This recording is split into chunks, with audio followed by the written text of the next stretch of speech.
আমি MS মনির। আমার আগের আইডিতে ফলোয়ার ছিল ৭৫০০। ঈদের দিন একটি সামান্য ভুলের জন্য আমার আইডিটি স্থগিত রয়েছে। আপনি যদি শেয়ার করে দেন তাহলে অবশ্যই আমার ওই আইডিটি ফেরত পাবো। এটা আমার নতুন আইডি MS। বারবার ইউটিউব কোম্পানির কাছে দরখাস্ত করেও কোনো প্রতি উত্তর মিলছে না আমার আগের আইডি ফেরত পাওয়ার জন্য।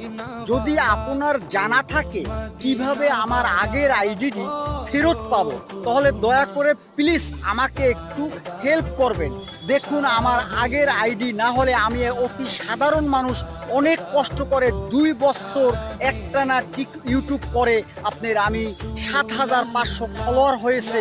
এখন যদি আমার আইডি না পাই তাহলে আমি নিঃস্ব হয়ে যাব।